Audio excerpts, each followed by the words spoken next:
I've successfully managed first thing, which is to not fall over on the steps. So it's all going well so far. Good evening, everybody. My name's Annie. It's a pleasure to be here, and it's an absolute honour to kick off this year's Do Lectures. When Hamish and the team told me I was going to be first up, at that point I took a rather large deep breath and went, are you sure? So I promised to do my very best to kick this off in the manner that we intend for Do Lectures to continue for the whole rest of the weekend. I'm going to talk to you about the concept of something that I hold very dear to myself, which is the ripple effect, or paying it forward. And the power of how much you pay it forward will then define the successes that you have in life. That might sound quite a grand claim, however, it absolutely is an extraordinary thing. It can change lives. It changed mine. So I will prove it to you by telling you about my story. This is Fred. This is my dog. I've missed her. I've not seen her for 10 days, so that's one of the reasons why she's on a slide, so I can actually get to see her.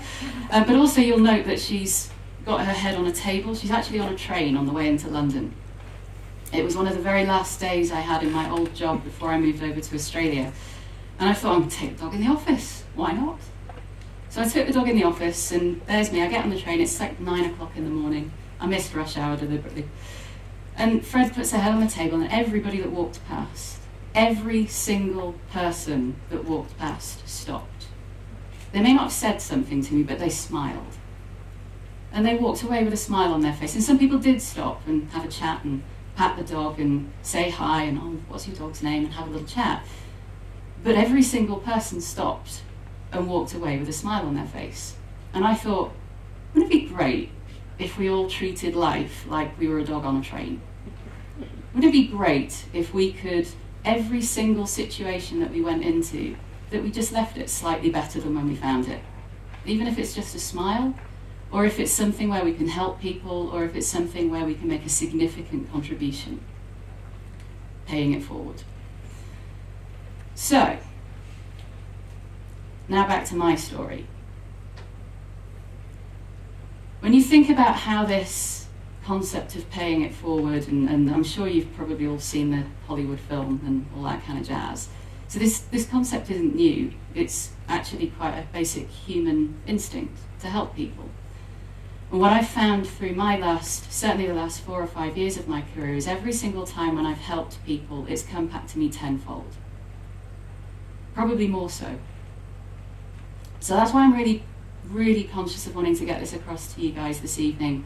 And I think if you approach the rest of the Do Lectures with this in your minds, you will get a fantastic experience at the back end of it. So, back to the story. I didn't stumble across finding my purpose and finding this thing that I'm so passionate about by accident. It took a long, hard slog. And it took a lot of failures to get there, a lot of mistakes that I made along the way to help me figure out exactly what it is that I love doing, the thing that will make me motivated every single time I bounce out of bed every morning. My early career was like many kids who graduate. They go, I have no idea what I want to be when I grow up. So, like many, I chose to be a management consultant. Okay, there's a few giggles in the audience. Over the years, I drifted between consulting and telco roles and things that I just sort of drifted from one to the next, where somebody else was like, oh, you should go do that next. And like somebody who didn't know what they wanted, I went, oh, okay, that sounds like a great idea, and off I trotted to go do that next thing. But then I finally drifted up in a marketing role at O2 in the UK, and for those of you who aren't from the UK, O2 is one of the largest telco providers over there. I'd never worked in marketing, hadn't got a clue, but they gave me the job anyway, and I thought, why not? And it got sold to me because nobody had been able to do this specific job before and fix the biggest problem they had in the business, which for those of you who care, it was customer churn. At the time, their customer churn rates were through the roof. They'd had 5 or 6 different people to try and take on this challenge, and no one had fixed it. And I like a good challenge, so I said yes. And over the series of a long, hard slog of 5 years, me, my team, and the wonderful people around me managed to fix the problem. We fixed the unfixable. And along the way, it was a great journey of, so the first few years where we were killing it. We were absolutely nailing the stats, and everybody was super pleased with us, and I got promoted 2 or 3 times and got to recruit amazing people around me. And for a while, that was enough. But when you do that kind of job for 5 years in a row, it starts to kind of get a little bit the same. It also starts to get a little bit obvious what the next step is. Then my boss decided that he was going to move on to a new role, and he basically said to me, Annie, the job's yours. You've done all of the right things you need to do to take this role, it's yours. At which point, inside, I cried. Because that's not me. That's not the path I want to take. That's not the thing that I want to do, the thing that will get me out of bed every day. But at the time, I still didn't know what else I wanted to do.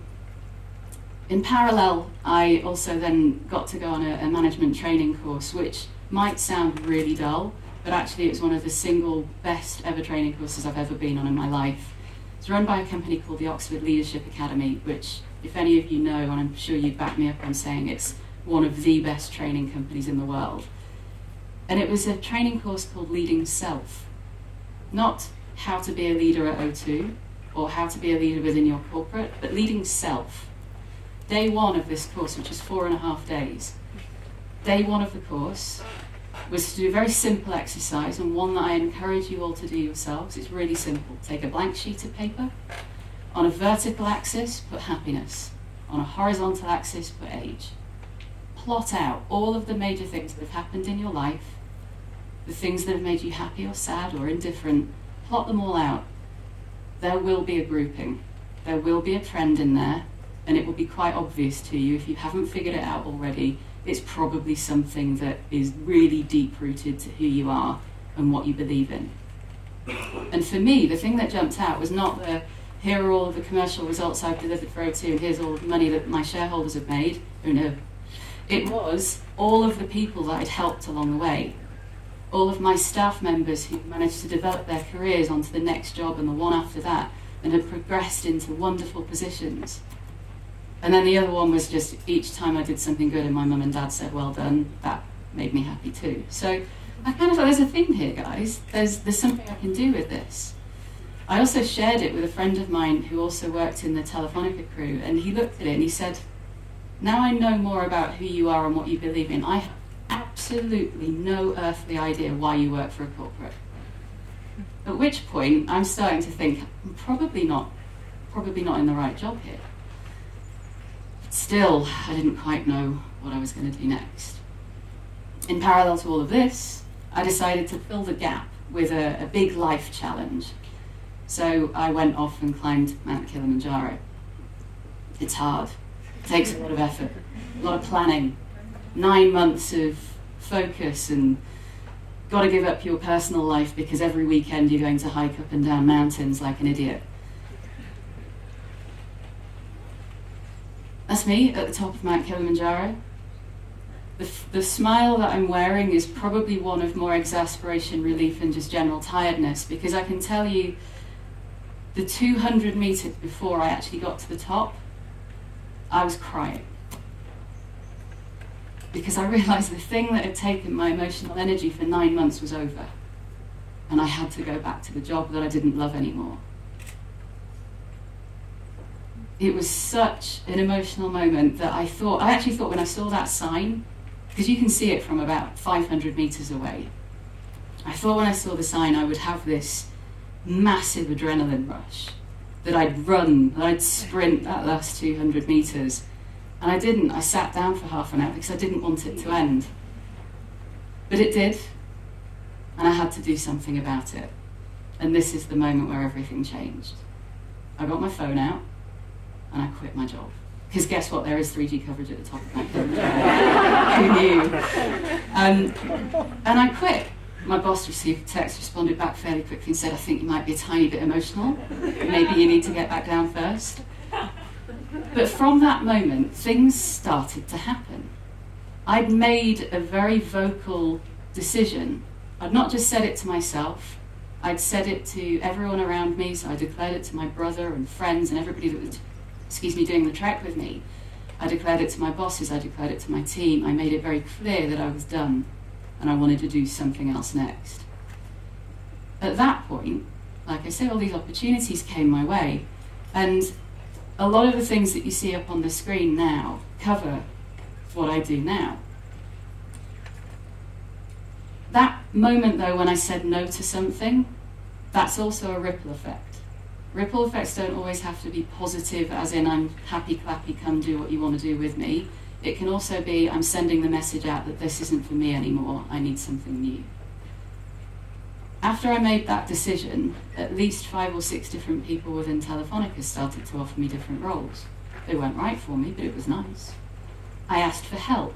I went and spoke to as many different people as I possibly could to get different views, different ideas of what people think would be a good career choice for me.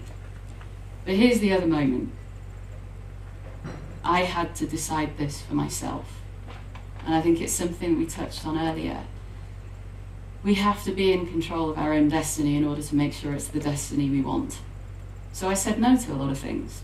And actually, just before I was about to leave Telefonica, they decided that they would launch a startup accelerator program, and they needed some help to get it set up.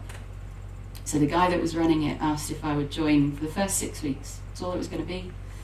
6 weeks of setting up this new office in London, which is actually top right-hand corner of that slide. 18 months later, I was head of operations for the whole of Europe. I loved my job. Everything about it was directly me, my purpose, everything that I loved to do.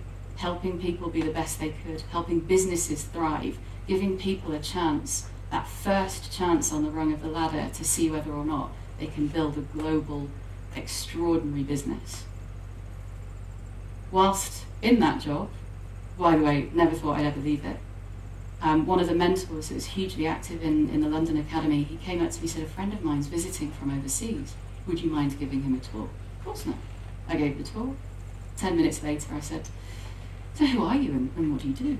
He said, oh, my name's Rick Ellis and I look after all things media and innovation at Telstra. I said, that's interesting. He said, yeah, we're looking at doing something similar. At which point I put my hand up and said, pick me. What a wonderful opportunity to help build a new, extraordinary program from scratch. Build the DNA, build the brand, hire the team, all of that different stuff.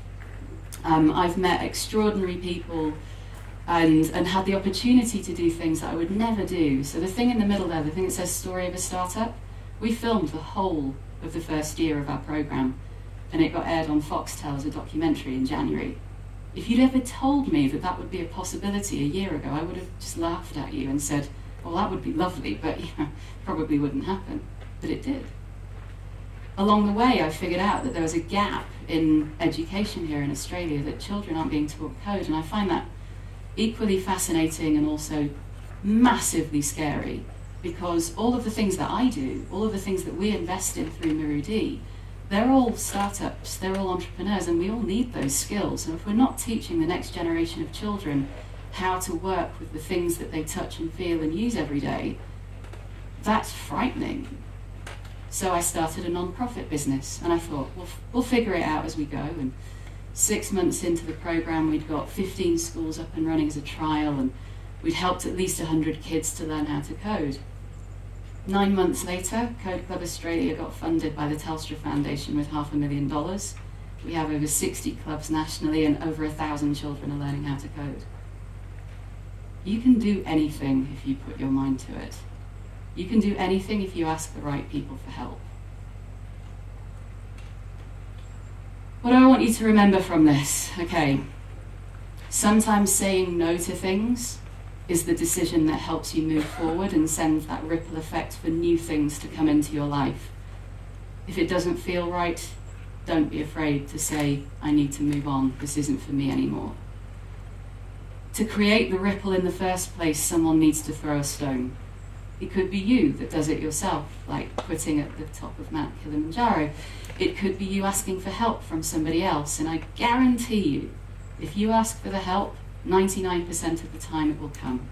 And it will come with great passion, great help of positivity, and it will absolutely be something that people will be generous in giving to you. The other thing though is if you're getting all of that help, you do need to keep paying it forward yourself. I use that analogy of be the dog on a train because if you can make somebody just smile or have a slightly better day than the one they had before you met them, what a wonderful thing you could do. And then the very last point, don't wait. Don't wait for it to be perfect. Don't wait for things to all fall into place because life isn't quite like that. Do what you can with what you have. Start now. And my final quote for you guys, good things might come to those who wait, if you're really lucky, but the best things, the things that meet your heart's desire, come from the people who do, or come for the people who do. Thank you.